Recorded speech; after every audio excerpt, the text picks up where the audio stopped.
Hey, everybody, welcome back to another edition of datingwhileadulting.com. And this is another one of our Ask a Woman episodes. And I love these Ask a Woman episodes. And I'm really excited about this episode.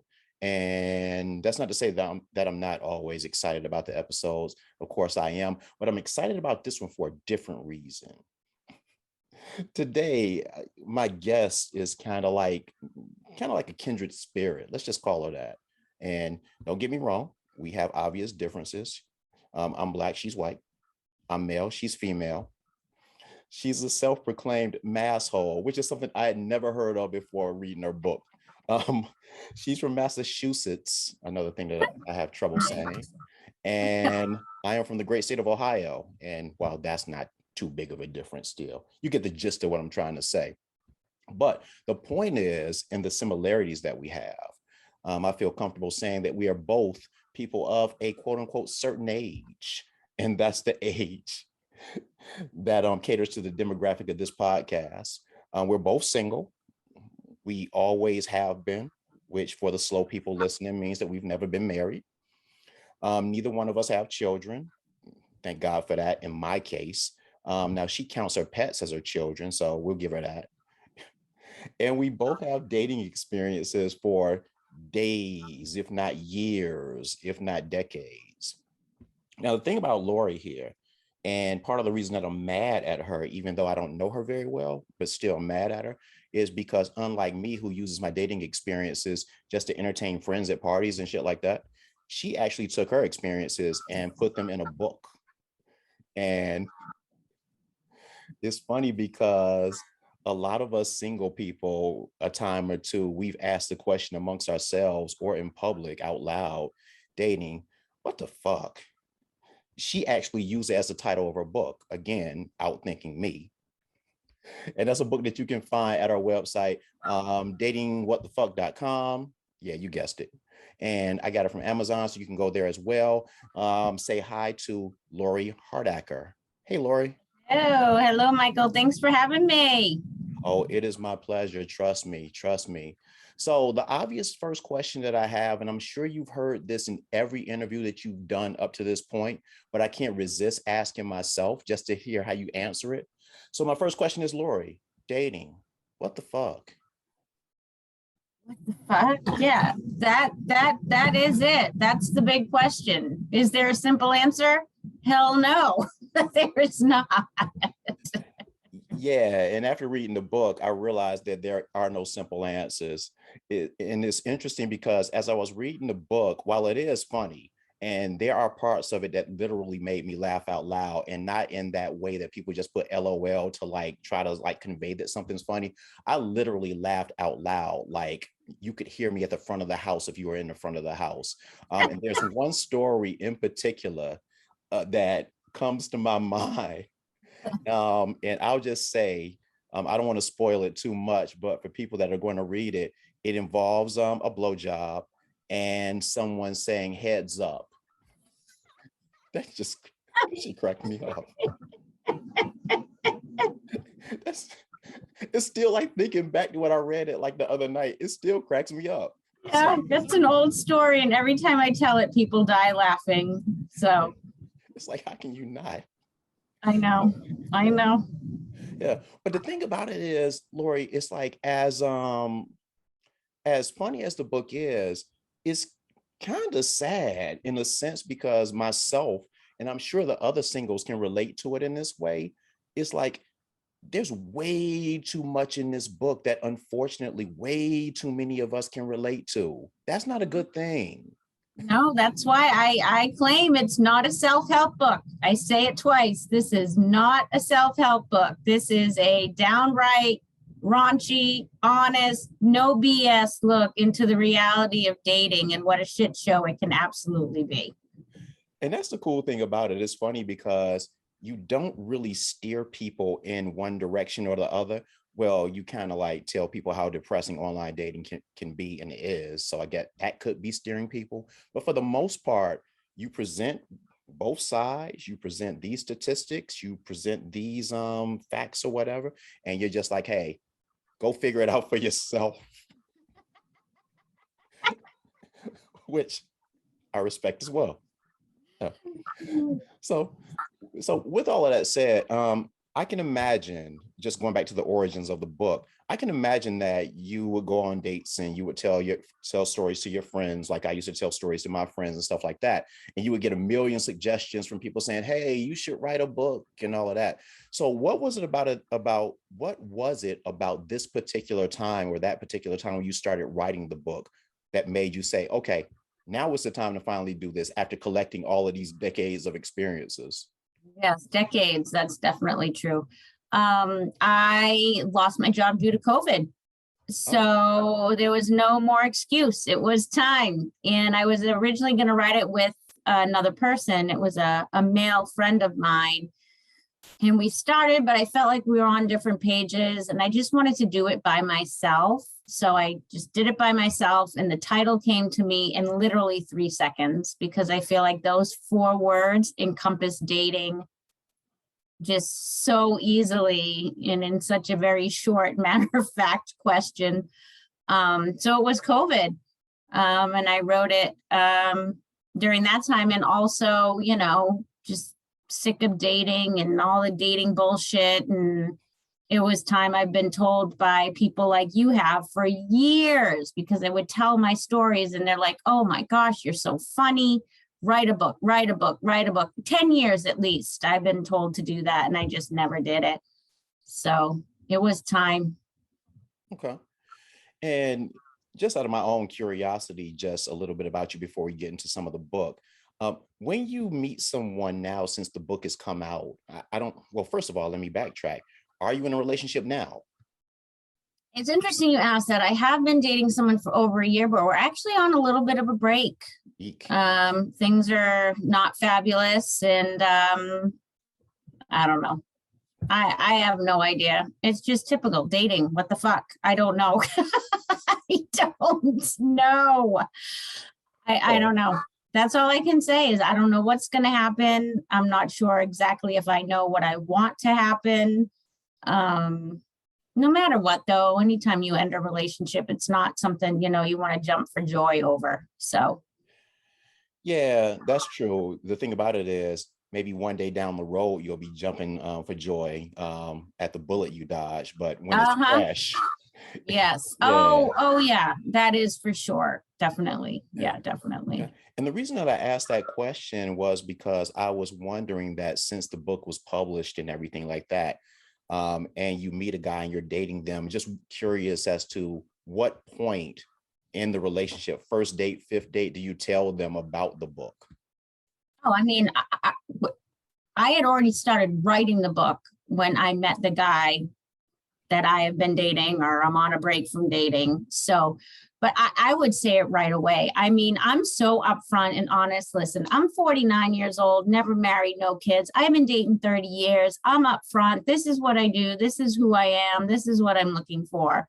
Obviously in a nice way, not like bullet points with a gun to their head. But I would say it right away. It's something I'm really proud of. I mean, never did I ever think I'd be an author of this type of book, or even just a book in general. And I'm trying to do all these other things with this book, like my singles t-shirt line, and I do singles events, and I'm wanting to start a very unique relationship ready singles website. So I have a lot focused on that. So it would be one of the first things I talk about, I'm assuming, if I was out dating again. Yeah. It's interesting because in the book you told the story about this one guy that you met. I don't think the relationship had gotten that serious, but you two had gotten into an argument. Um, and you told him at the end of the conversation that he was definitely going to be in the book. Of course, you would change the name to protect the guilty, but between Yes. that, so between that and in the acknowledgments, you thanked all the men that you dated that gave you material for the book. Just I out of, did. yeah, just out of curiosity, have you heard from any of them since this came out? And if so, how did they react? Like, No, I haven't heard from any of them. I don't even know. I mean, I don't even know if any of the men that I've dated in my life have read the book. I'm not in touch with any of them. Like I said in the book, I don't miss any of them. yeah. I never felt like an ex was the one that got away. I don't know. I'm sure if they did read it, they would know that that story is about them. So no, I haven't heard from anyone. Okay. Okay. Yeah. Be interesting if you did. Yes, it Yeah. would be. But I changed their name, so I'm all right. I'm safe. I'm secure. Yeah. Yeah. That's fair. So let me ask you this question. Because you mentioned that you're direct, and you mentioned in the book several exchanges with guys in various settings and things like that, where they basically try to bullshit you in some kind of way. And instead of just like taking the high road, and correct me if I'm wrong, I didn't see you taking the high road too much in this book, Lori. Oh, mean not being an adult and taking the high road? Yeah. Oh, hell no. I probably didn't. I have to say, it depends in what time of my life I was. Like, there were times where I was just so sick of dating, I didn't give a flying fuck what I said. Right. Like, I just laid it out. Like, you're an asshole, grow the fuck up, blah, blah, blah. It's not like dating is so emotionally, mentally, and physically draining that it depends kind of on where you are at in your dating life and how much patience you have left, and I literally, when I was writing the book, and even throughout my 30 years of dating, I've let people have it. Like, that's it. I'm done. I'm like, you're a fucking asshole. Grow the hell up. Like, yeah, I didn't always take the high road. And you know what? I'm fine with that. Yeah. And I have to say, speaking personally, those make for some of the best stories in the book. Right. Yeah. Right. Yeah. So you mentioned at certain times when you might have taken a softer approach versus others and things like that. Is this something that's grown over time? Would you say that online dating has hardened you? Because it sure as hell has hardened me. So, oh yeah, I think I want to call my next book The Dater Hater. no. If I end up breaking up with this guy, who knows what's going to happen? The thought of dating again makes me nauseous. Like, I feel like my wall is up so high and I'm like a scorned, miserable, don't fuck with me girl that's been dating for way too long, and that I probably shouldn't be dating if I'm in that frame of mind. So yeah, probably not, but it'll make for good content for the dater hater. But you also said in the book that in this book that your next book was going to focus somewhat on cuddling. Cuddling? Yeah, and I'm sure that might have been a throwaway line toward the end of the book, but I forget what chapter it is. It was in one of the later chapters where you mentioned cuddling, and you're like, I'm not even touching that. I'll say that for the next book, just as a throwaway line. It was funny to me. I don't remember. Oh, the next book too, I was going to call it Dating What the Fuck Too. And it was just going to be stories, like people's stories, because the first book has so many articles and statistics and history. And there were so many of my own stories I didn't even put in there. And so many people have stories. And I'm like, maybe I'll just make it a book of stories. And that's it. Yeah, but you put a lot into it. I think chapter 10, I think that whole chapter was just devoted to stories of yours and other people that you used to work with and friends of yours. So, oh, yeah, I do. I put a lot of my own stories in there. I did put a couple of other people's stories. Yep. Real and True Dating Stories, chapter 10. And I wrote, I'm not making this shit up. yeah. And even though some of the stories might be a little hard to believe, if you've been in this single scene for long enough, they're not really that hard to believe. Oh, and they are true. I swear they are true. You can't make this crap up like it says. Yeah. Yeah. So let me get into the book a little bit more. Just from the beginning, one of the things that kind of like caught my attention, and for people that hadn't read it yet, it's funny because she starts with like the history of dating back to like 1645 or something like that. So that might have been a little extreme, but I had no idea the book was going to go in this direction. I'm just letting you know. Yeah, it's funny though. The thing that caught my attention though was you talked about the origins of Match. And it's funny reading what you wrote about it. like looking at it from a 2021 perspective, you just think of Match as having always been there. But you mentioned that it started in like 1995, somewhere in the mid 90s. And what made me mad in reading that, Lori, was that I joined Match for the first time in 2003. And as pathetic as it sounds to mention that, I did. But you mentioned that when it first started, they were giving like lifetime memberships to entice people to join. And I'm mad because I missed it by like 8 years. And what's sad is if I had gotten a lifetime membership, I'd probably still be on it. I know. I mean, but I don't know. Like I said, I don't see how that's good marketing. Who would want to be on a dating app for your lifetime? But obviously it was a ploy to get people to sign up when they were first starting. So yeah. On a side note, even though I have an idea how you're going to answer this question, do you feel like online dating and the dating apps and things like that have like helped this dating dysfunction that everybody seems to be in? Has it contributed to it? Or do you think that it would have happened regardless of dating apps or whatever, just because people are just so fucked up and weird in 2021 versus back in the day? I think dating today is horrible. I think the internet has made it worse. I think it's so casual now. People are very disrespectful of each other. There's so much availability that you could blow one person off and go home and talk to another one, or have a great date and go home and talk to another one. And I really miss, my parents have been married 52 years, like thinking back in the day where you actually had to like pick up the phone, make a phone call, ask them out on a date in advance. And there was courting. There's no courting anymore. Like, the guy would pick the girl up and bring her to like the soda shop or the drive-in movie theater. And you met one person you were interested in, and that's all who you focused on. You weren't focused on the 20 other people you're talking to on the other 5 dating sites. If you found someone you liked, you were excited and you just focused on them.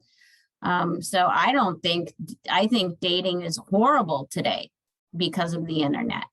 But it is almost the only way to meet people now. Unless you meet somebody in high school, college, or at work, it's very hard to meet somebody. Yeah, agree. It's funny listening to your answer, and you mentioned picking up the phone and talking to somebody.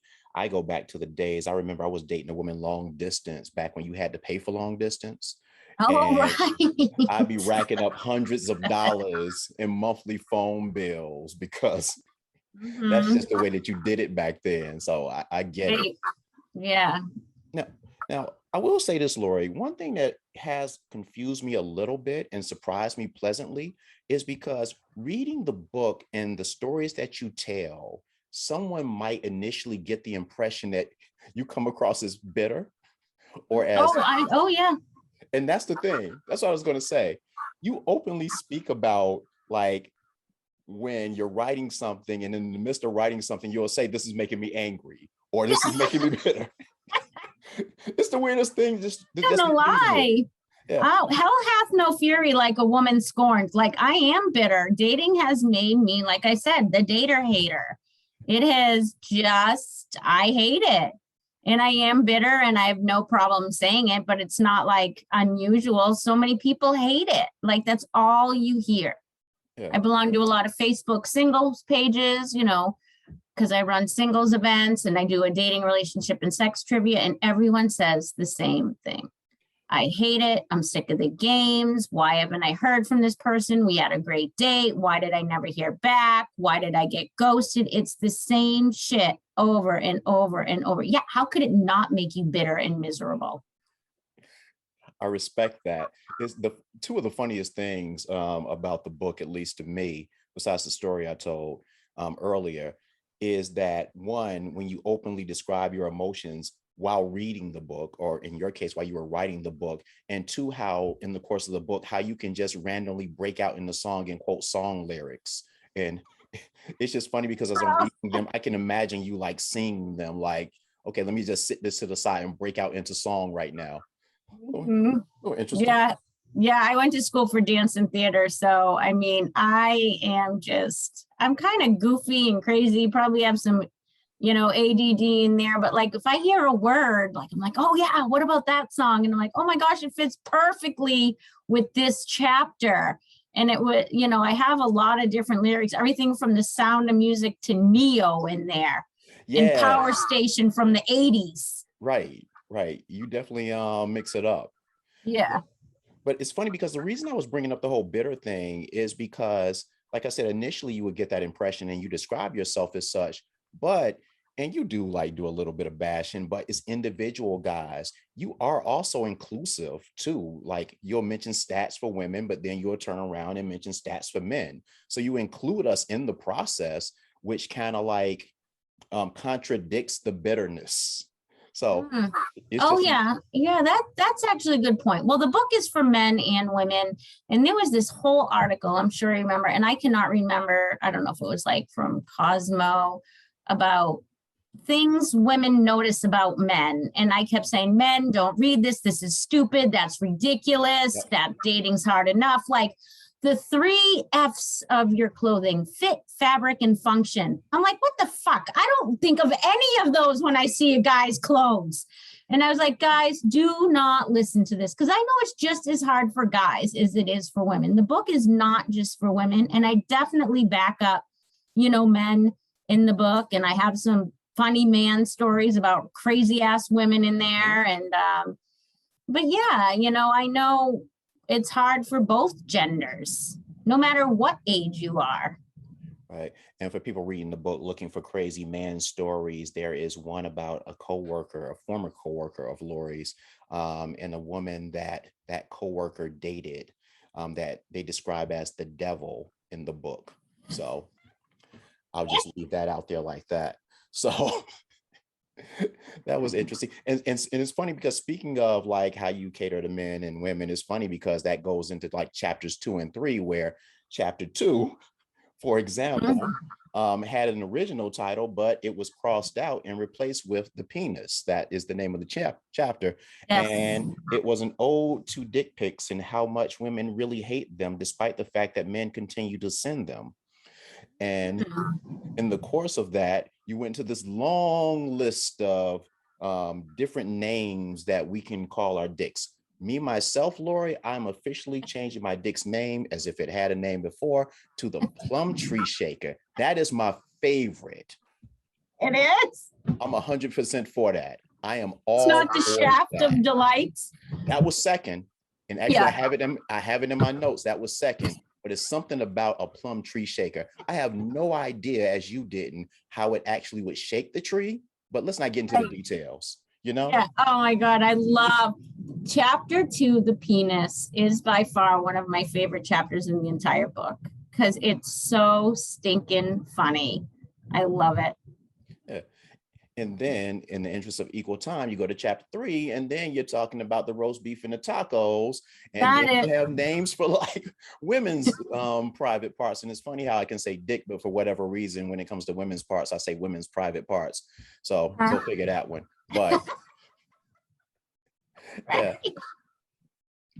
But hey. Yeah, you have to be fair and equal. If we're going to talk about the penis, we got to talk about the vagina. Yes. This is true, and you cover it all. So just jumping around to random questions, what would you say specifically in all of your years of dating, online, regular dating, but specifically online dating? What's the one lesson, or is there one lesson that you can point to that you would like, if you were giving advice to some young person just starting to online date, what would be the first thing that you would tell them? I think the first thing is you have to be upfront for what you're looking for and what you want. That's it. But then again, it's hard to be because people lie. Like I always would say, go on profiles and only answer profiles of people who are looking to date seriously, relationship, marriage, and half the time people are full of shit and that's not what they're looking for. So I think you should be self-aware enough to know what you want and what you're looking for, and be courageous enough to say it very close to the beginning of dating. And I'm not saying it like going up there, yes, I want this, this, and this. Casually as you're talking, ask questions, ask questions, ask qualifying questions. I think that's very, very important. Okay. Are they what you're looking for? If not, don't waste your time. Why waste your time? Okay. That's fair. And let me ask you this question, and I'll tell you why I'm asking it. And I appreciate that it might be sensitive considering where you are right now. But how would you describe yourself in a relationship? And the reason I ask this question is because someone who shares like a similar experience or set of experiences as you, I wonder if you've had the same experiences that I have, where women have basically thought that because I was single and never having been married at 51, what's wrong with me? I've actually had women ask me what was wrong with me, as if, and one woman in particular that asked me that, she had been divorced twice and had like 3 kids. And I'm like, well, I guess I was responsible, but still people would look at you as being weird or something or crazy or something if you've never been married and don't have kids. Have you experienced that, or Oh, it's so I was just talking about this today, and it's so bizarre to me. So just like you and all the dating I've done, now I have met men who have been married and divorced 3 times. Mm-hmm. However, that seems to be more socially acceptable than to people like you and I who are, I'm 49, you're 51, never married. Yeah. Which is so fucked up to me because they have 3 failed marriages and I don't know how many kids, the kid number doesn't matter. Or you meet people who have like 5 kids from 5 different women or 5, you know what I mean? Whatever, multiple baby mama and daddies. Right. But that seems to be more acceptable than people like you and I who kind of maybe realize, wow, I don't want to marry this person, or so that's what's so fucked up about society today. And I talk about this on all the podcasts I've done. I was just talking about it today with one of my friends, one of my colleagues. I said, this isn't right. Why is it more acceptable for someone to be married and divorced 2, 3, 4 times than it is for me to be never married? Why am I looked at as like there's something wrong with me? No. Right. Maybe I'm one of the smarter ones. Right. Yeah. God forbid you're responsible. Yeah. Right. Yeah. Yeah. So let me ask you this question, and it's something I wrestle with going through these experiences. I'm imagining that you do as well. Do you still hold out any hope for marriage? Do you want to be married? Did you want to be married and that boat has sailed? Or how are you feeling about marriage in general now? I think, like, if you had asked me, never did I think I'd be 49, single, never married, no kids. Never did I think I would have lived in an RV for 3 years by myself, traveling across the country. Never did I think I would author a book. Sometimes I get sad that I, don't have that family unit with the kids and the husband. And then sometimes I'm so happy that I don't have a kid because I don't want a teenager because I think they're obnoxious. So, I go back and forth because there's a lot of stuff I might not have ever been able to do if I was married with kids. Right. But then sometimes I do get sad. Now, do I ever want to get married? I don't know. I mean, I honestly think I would like to. I do. But I don't, I've never been that girl who you always hear about, these women or when they're girls, think about, oh, my dress is going to look like this, and my husband and the kids and the house and the picket fence. That has never been me. That is just not, my goal wasn't to be a mom or a stay-at-home mom or take care of a house and a husband. Oh my God, I can barely do my own domestic shit. So I don't know. Sometimes I think it's not important, and then sometimes I do. So you know what? I have no freaking clue. Which sounds like most of us. Yeah. Let me just say on a side note, again, this comes from the book. You listed 25% of people that have one night stands, they actually like end in relationships. Yes. First of all, I'm shocked that number is that high. And 2, I'm happy to say that I am in that 25%. Oh. That has happened to me a couple of times. Oh, okay. Never me, but that's good. Good for you. You are a part of the statistic. Yeah, yeah. But ultimately, is it really that good considering you and I commiserating right now about being single or you possibly single? So yeah, it worked out for a minute. It was, A hot minute. yeah, yeah, it could have been worse. Yeah, but I don't know. I don't, you know what? The thing about dating is it's not black and white, it's very gray because you're dealing with human beings. It's so gray, and there's so many different factors involved when you're trying to get two people to date: your upbringing, your background, your work ethic, your family dynamic, your baggage, what you want. There's so much involved, and you and I are really an anomaly in a way because we are single, never married, no kids. We don't really have like the baggage, maybe as much baggage as people our age who've been married and divorced once, twice, couple kids, God knows what else they have. So I'm thinking, Michael, that you and I would be good catches for people because we don't have all that bullshit. you would think, yeah, you would You think, would think, but I don't know. yeah, yeah. And I guess there's a flip side to that too, because even though we're like sitting here having a laugh about it, that doesn't mean that just because we're single here that we're just available to anyone. We do have standards. Oh, So, hell so, yes. so Oh, don't get hell crazy yes. now. Yeah, Yeah, we have standards, right, damn it. If we didn't, we'd probably already be married and divorced. right? Multiple times, looking at single Yes. people, looking at people who Yeah. haven't been married, like wondering what's wrong with them. Right. Yeah. Right. It's funny because well, it's not funny, but it's almost like when compartmentalizing the book, like the first portion of it is the funny stuff, and then it gets more into the serious stuff toward the later chapters of the book. Like I said, you mentioned personal experiences and experiences with friends, and those are funny, but still, like I said, it's unfortunate because too many of us can relate to those. But Oh, yeah. also you mentioned two things in the later chapters. I don't remember which one, but they are like the two toughest things, at least for me, in dating. And one is you talk about how to get out of bad first dates, Yeah. and you list a Yes. whole bunch of things that I'm like, that sounds cruel. Mhm. And one of the things that was interesting to me was that you said that you'll give someone an hour. And so my question to that is it an hour from the time that you walk in and see the person? Is it from an hour from the time that you sit down and they say something or do something that's just stupid and fucked up? It's like, when does the hour start? And how did you decide on, okay, I'm going to give them an hour? I don't think I meant that so literally.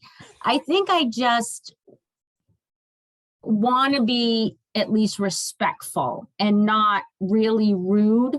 Mm-hmm. And like you sit and then the first 5 minutes you're like, oh my God, this is, please, I want to go home, open my pint of Ben and Jerry's, eat it with the spoon right from the carton. So I try to at least be, I was raised to be respectful and try to be kind and, but I think in general, I don't want to say that's what it should be because I don't think there should be a time. Like if you go on a date and immediately you show up and the person lied about who they are, they don't look like their profile, they're 20 years older than who they said, get up and walk away. Yeah. Forget about it. But I just at least try. And I know sometimes in the beginning people are nervous. And there's been plenty of dates I sat down and right away I'm like, oh, wow, I'm really not attracted to him. And the conversation is so slow. But I try to be respectful and just at least give it a little time just so I just don't want to be rude. Yeah. And then again, if a person is an asshole, like I said, and they say something totally inappropriate and stupid, or they lied about their age, or they don't look like their picture, then everyone listening, get up, say goodbye. I'm sorry. I'm out. I don't care if it's 5 minutes or 5 seconds. Yeah. Well, it's funny. And the reason you mentioned my being literal, and that's for a reason, because there's that fine line, and I make the mistake on the other end. Like I have friends that back in the day would actually show up for a date, and if they didn't like the person, they would just get up and leave. I know one person who got up and said he was going to the restroom, paid the check, and just left. Now I thought that, now that's an asshole shitty thing to do. And then That's there's the rude. well, I'll take an hour or whatever. I am on the opposite end of the spectrum. I have gone on dates with women who have misrepresented themselves. See how nice I am. I won't say they just lied. They misrepresented themselves. And I knew that I never wanted to see them again. But yet and still, I'm like, okay, I'm going to make the best of this. And I have spent hours at a restaurant with someone that I never planned on seeing again. And it gave them the impression that, hey, we were doing something, like we're moving somewhere. And I'm thinking the exact opposite. So it's like, that's not a good way to go either. So it's like just trying to figure out what the balance is. And as you can tell from my talking to you, I still hadn't figured out what that balance is from being. I definitely, yeah. And then I think you got to go with what makes you feel comfortable. Obviously, I feel like we're both very similar, that we want to be kind and respectful and not complete assholes. But, I think in the book, if you remember, the two excuses I use all the time is, oh, my dog's been home a long time alone, I got to go and let her out. And then because my family lives in New England and I'm in Florida, I'm like, oh, got a Zoom call with the family, got to go. And, but I wouldn't stay as long as you stay. I just wouldn't. No, I wouldn't. But that's, everyone has their own, especially if they lied and misrepresented themselves. Oh, hell no. Yeah. No. And the other thing that I was reading in the book that led me to have a question, and I do remember specifically you talking about the pet and the Zoom time with the family, but then that leads to the second part where it's like, okay, Zoom time or whatever, he feels like you had a great date. He's obviously going to call you again. And is at that point, do you have a conversation? If it's the first date and you just feel like you two aren't compatible, do you feel like there's an obligation at that point to pick up the phone when he calls and says, look, this didn't work out, I don't want to talk to you ever again? You know what's funny how you say that? It's because nobody ever picks up the phone. Everything is text. Everything, which I hate. I can't even remember after a date, a date that I wasn't interested in, a guy picking up the phone and asking me out. Everything was always done over text. That's why I hate, that's one of the things I hate most about dating is everything is done over text. Like, I want a phone call. I want you to be a gentleman and pick up the phone and ask me out on a date. Not say to me, hey, I'll call you Friday morning. Maybe we'll get together Friday night. Nope. No. But no, I mean, if a guy has texted me and said, oh, would you want to go out again? And I don't just not answer. That's ridiculously rude. I say, well, I'm not interested, or blah, blah. I can't even remember, I haven't been on the dating scene for over a year, but I have never not responded. That's just downright rude. Somebody's putting it out there, and it takes courage to do that. I mean, dating isn't easy unless you're some player who's like, so yeah, hey, yeah, whatever. And it's easy for them to ask people out or reach out to somebody, but ghosting is bullshit. Grow the fuck up. That's why I love the name of your podcast, Dating While Adulting, because there's no adults in dating anymore. It's like, it's just missing. It's not like we don't act like adults. People don't act like adults when they're dating unless they were raised by like freaking cavemen or animals. Like, there's no respect, and it's horrific.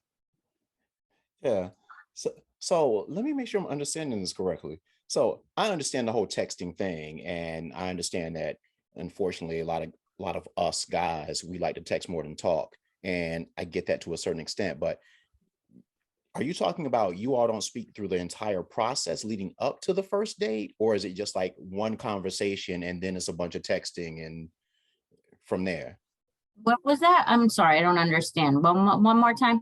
Yeah, when you talk about people not picking up the phone Right. anymore and them focusing on texting, and I'm just wondering how that pattern goes, what you've experienced. Is it like they get your number and they call you and there's one initial conversation, and Oh, then I after that see. initial conversation, and then it turns into just texting after that?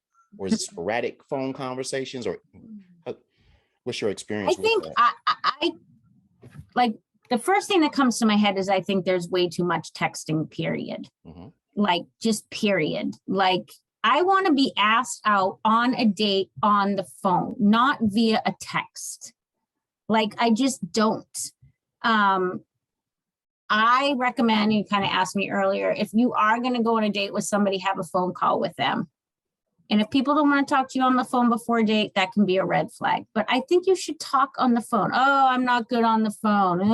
Well, if they're not good on the phone now, they're not going to be good on the phone in the future. Like I'm not going to be in a relationship with my boyfriend and all we do is text. No, no, I hate it. You know why I probably hate it too is because it's such a large part of my job, the all Skype conversations and like that's all everybody does is text, text, text, text. Pick up the phone, be an adult, have a real, a live conversation. But some people are fine with texting. It's everybody's own preference. It's not my preference, but I want a real live adult conversation. Yeah, it's funny because I often tell people that even at the age that I am, dating at this age still feels like dating in my 20s because it doesn't feel like people have evolved. No, oh my God, you are right on with that. Yeah. So I always had this expectation, like when I was in my 20s, okay, people would be more mature and things would change when I was in my 30s. Okay, then wait till I'm in my 30s. Okay, in my 40s, surely, but apparently not. But it makes for an interesting podcast. So okay, I'll work with Oh, it. it's exhausting. That's all I'm saying. I don't Yeah. care if you're dating when you're 21 or 61. It's the same bullshit. And you would hope the older we get, the better we get, but it doesn't. Yeah. And it's funny, and she's gonna get mad at me for putting her business out there, but my mother for the longest time was a Presbyterian minister, and she worked at a church that had an older congregation, like 70s, 80s, things like that. And without giving me names, she routinely be like, you just wouldn't believe the stuff that I heard today. It's like this 80-year-old woman is mad at her boyfriend because she thinks he's cheating with this woman. I'm like, these old fuckers? I'm like, really? And so, yeah. So sorry to dash anybody's dream, hopes and dreams, but yeah. So depressing. It's like you just have to laugh because it's so depressing. Yeah. But people out there listening, no, this is not what's going to happen to you. You'll be fine. Just stick with the process.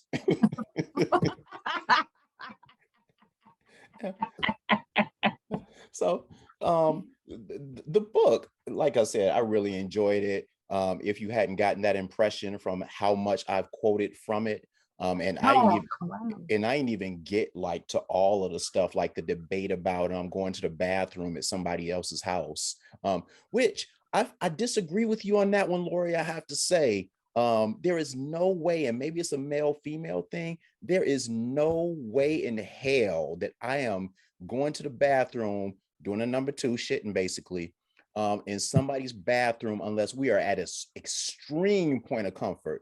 Now, I will say, Lori makes references in points of the book. First of all, it's amazing that you were driving these two dudes around and you make a reference to that too.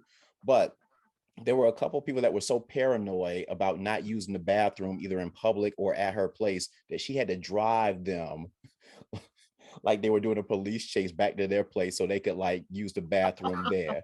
That's a little extreme, but I just couldn't see myself going that If I route. gotta go, what are you gonna do? Hold it? Like, I don't understand. If you have to go, When you gotta go, you gotta go. What if you're out with a girl you've only been on a couple dates with? You're at her place having a nice time, eating dinner, and you got to take a shit. What are you gonna do?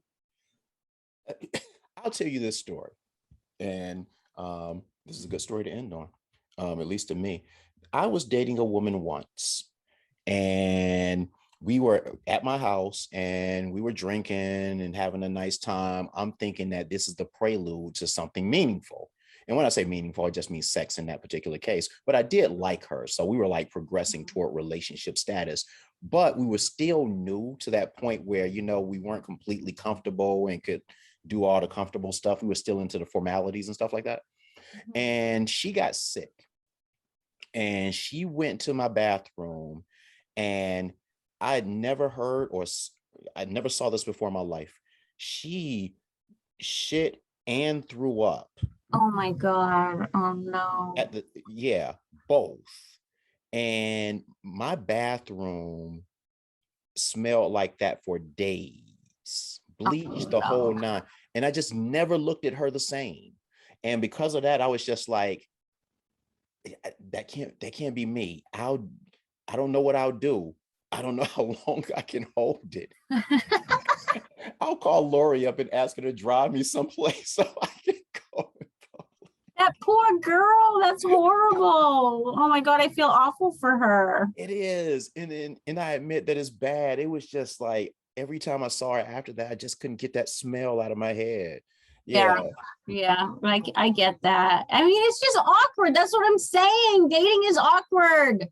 The whole thing can be so awkward and uncomfortable. And there's just what should you do? What shouldn't you do? What should I say? What shouldn't I say? Oh my God, it's like a freaking roller coaster, like I write in my book. Yep. But again, for you all listening, don't let our stories discourage you. You'll find what you're looking for. Just because we haven't, you're different.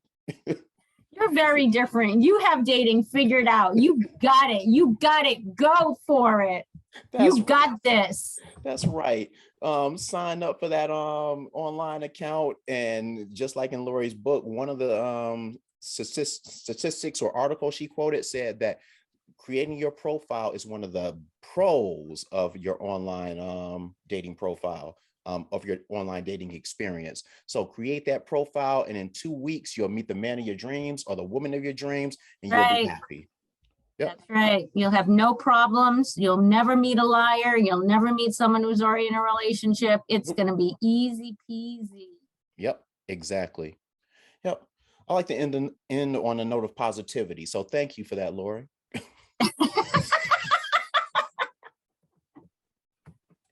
And on that note, thank you so much, Lori, for coming and joining me. I really did enjoy the conversation. You're cool. Oh my God. I have to say thank you so much. And I am really appreciative of how much you read the book and everything you remembered. And, and I'm so glad you enjoyed it. You're like one of the best interviewers regarding going back to the book and specific parts and asking questions. So I really appreciate that. And if you get a chance, put a review for me on Amazon. I think I can do that. I think I will do that. Yeah. Awesome. So everybody go to get the book, Dating What the Fuck. Go to Dating What the Fuck, and not just for the book. She has all kind of merchandise, t-shirts, and she has a blog there and all kinds of stuff. It's like a carnival. It's like just go there and just hang out for a little bit. Just play around, click the links, and do all of that stuff. I'm starting off for dating coaching too, if anyone needs help. There you go. Dating coach Lori. I promise she'll steer you in the right direction. Yeah, I'll bitch slap the truth into you. There we go. That's my tagline. And there it is. Yeah. Thanks, Lori. And thanks to everybody out there that listened. And for the people that watch on YouTube, get it everywhere you can find your podcast, your Googles, your Amazons, your Apples, your Spotifys, all that stuff that I say at the end of every show. Reggie, you have something to say at the end? Nope, he does not. So I will just end by saying goodbye, and goodbye, everybody. And thanks, Lori.